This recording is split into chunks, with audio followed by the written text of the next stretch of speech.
Bienvenue sur ma chaîne AstroClé pour trouver les clés des blocages. Je suis astrologue et analyste en clés génétiques.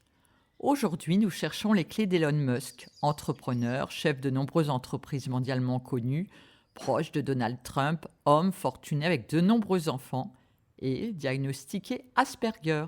Eh bien Elon, à côté de quoi es-tu passé? Quelle clé pourrais-tu activer pour plus de lumière?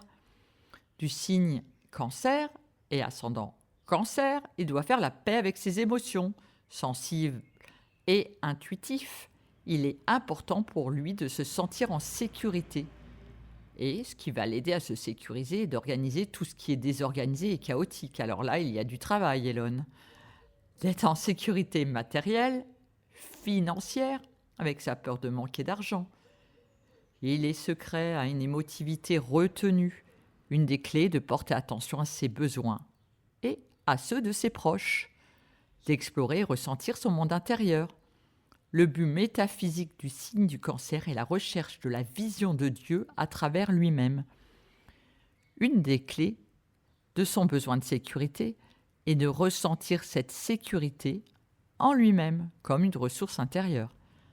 Surtout que son intellect ici hyper puissant peut être au service aussi de ses émotions ou de son intuition.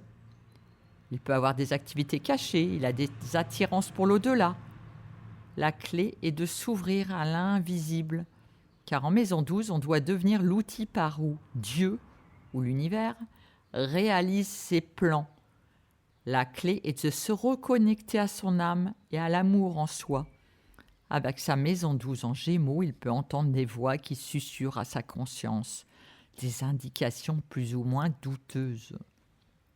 En tout cas, il a des dispositions pour l'occultisme et les finances, un bon flair, un talent pour la recherche d'informations dans tous les domaines, des grandes aptitudes pour l'enseignement, les spéculations, les jeux, les divertissements. Son imagination créative peut s'exprimer dans le monde de l'audiovisuel, sans oublier l'intelligence artificielle du Gémeaux accouplé de son Mars en Verseau, qui regarde vers le futur, les nouvelles technologies, l'innovation. Et il est déterminé à acquérir une réputation professionnelle avec sa maison 10 en Bélier. Sa motivation est de trouver sa place, où il peut exprimer sa créativité innovante et son indépendance. Mais les vocations à but humanitaire lui conviennent très bien. La plus haute fonction de son Mars est de servir.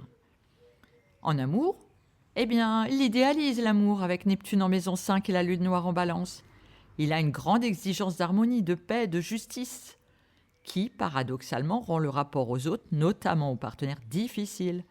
Les rapports noués ne sont pas en accord avec ses aspirations, car il s'agit souvent de relations karmiques, vécues sur le mode fascination, un rapport où haine et amour s'alternent.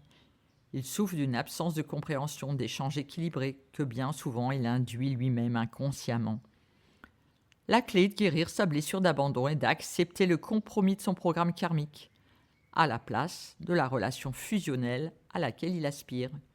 Une révision de ses croyances sur l'amour s'impose, et il devra se détacher du désir de reconnaissance au profit d'une humilité qui l'aidera à cerner qui il est vraiment.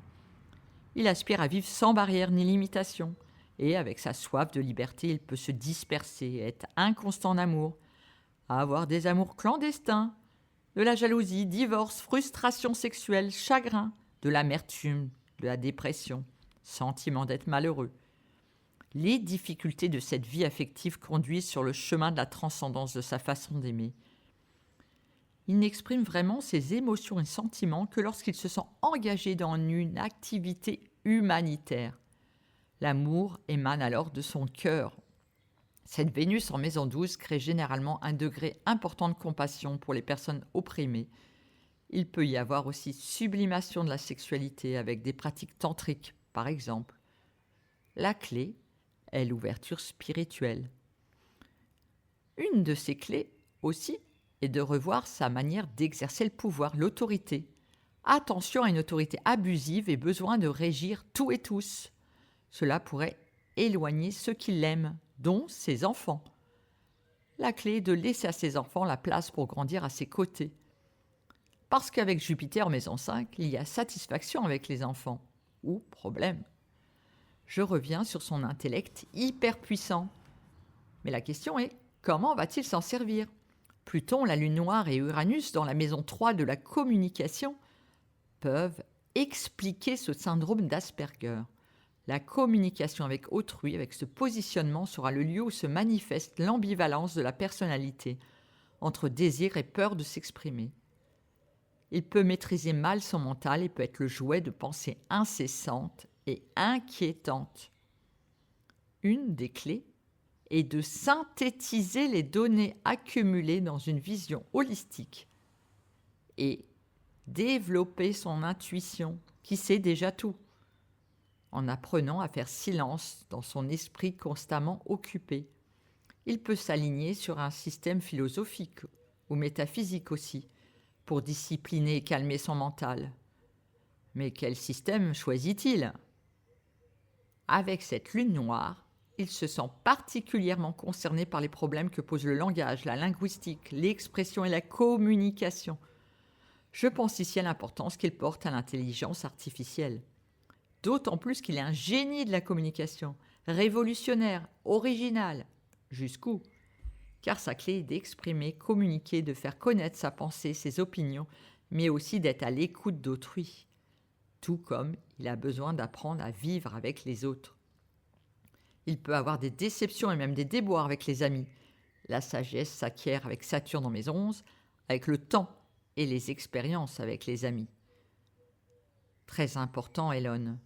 Peut-être t'auto-sabotes-tu à cause du complexe de gémellité ou syndrome du jumeau perdu par culpabilité. Chaque planète peut se vivre sous 3 fréquences, de l'ombre à la pleine lumière et l'expansion. Là est notre libre arbitre. Et vous, que choisissez-vous? Quelles clés vous aideront vers la pleine réussite de votre plan divin? Si vous voulez en savoir plus, abonnez-vous à ma chaîne YouTube, likez et partagez. Merci. À bientôt.